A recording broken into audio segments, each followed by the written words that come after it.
Get ready to play on Saturday. Hope we had a good week of practice. Guys have worked pretty hard. Had good energy, had good life, good attitude, seemed ready to go. Like the plan we got, so we're going to go play another good one on Saturday. Got a great team to play. This team's dynamic on offense, they're explosive. Defensively, they're athletic. Special teams will do it. You got punter can kick it a mile. Do a great job with return game, always have. We're going to have to play an A game. I'm anxious to watch us play. We got to keep progressing and very proud of where we got to. Now we just got to keep pushing forward for this week. Questions? Injuries? Why don't you ask questions? Injuries is the last thing. You're going to get that no matter what. Bruton will be questioned. His knees bother him a little bit. But George Campbell, Keith Gavin, Darvin Taylor, Cedric Wood. Let me expand now. No, you asked your question. Next question, please. Next question, please. You get one question, see? No, go ahead. I'm sorry. Just with Bonifant, I mean, there's a lot of attention on the quarterback, but just what does Bonifant add to that? Oh, he's athletic, man. You can throw halfback passes with that guy. You can sling it around. He's been a quarterback. He can run. He can catch. He's a football player. To be able to go from quarterback to tailback like that and be so efficient, that's pretty amazing.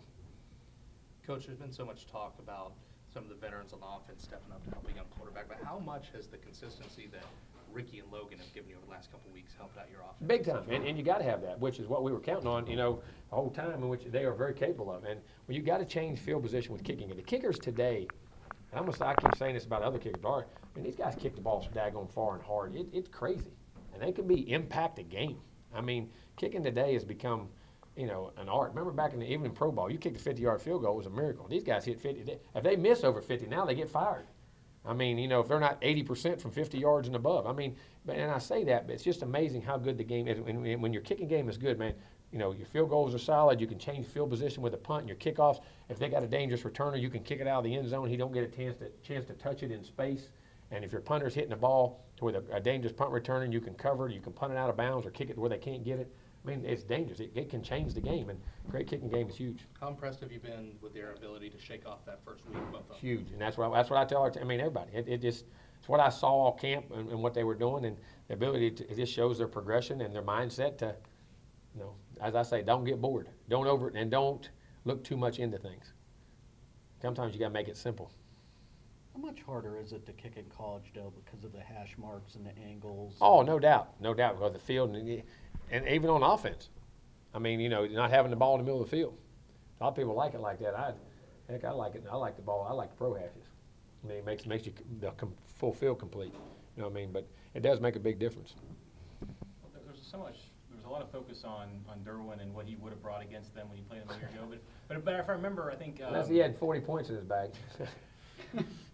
There's that. But if I remember, Noddy was banged up too. Oh, Noddy had a bad ankle, sweat had just come off a knee. There was a lot of things, but at the same time, that takes nothing away from their performance. They were outstanding, and Lamar was outstanding. I guess I mean to ask, for having Derek healthy, what can he do against that type of offense? Well, because then because you get some guys that are so dangerous on the edge. When you're strong in the middle, and he can take on two blockers or eat up two gaps or one gap, it makes a big difference how you can play the edges and the things you can do. And supplementing people or getting people in coverage or whatever, if you want to blitz different people or whatever you do, when you got a guy in there that can be really solid, it makes a big difference. It's like, and I say it's like having a great catcher in baseball. When you got a great catcher and you're blocking, when a pitcher can throw balls in the dirt, he can block them and gets everybody set and guys can't steal. It's like having that rock in the middle of your defense. You know what I'm saying? It sets everything, and it's a big advantage, huge advantage. Jim, what was the biggest difference between the Lamar you saw here 2 years ago versus the one last year and even this year? Well, I don't know. I haven't seen him in person, but on film, I mean, he's still the same dynamic guy.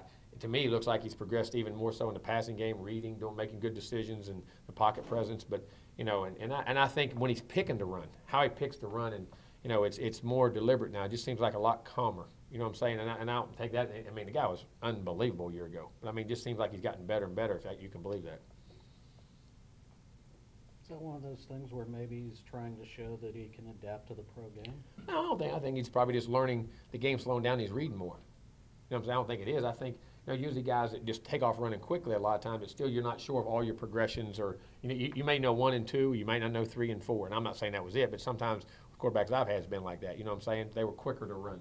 Now they go through the progression more, but he still, what he does though, he feels pressure so much. And what I mean by that, not in a bad way. I mean, he just has that sixth sense stuff. When guys go to get him, he just, that Charlie Wardism, I used to call it, where Charlie used to like everybody was going 100 miles an hour, and he was like he was just walking, but they were never catching him. You know what I mean? Could always feel people behind him, beside him, and those great players have that, and that's what it seems like he does.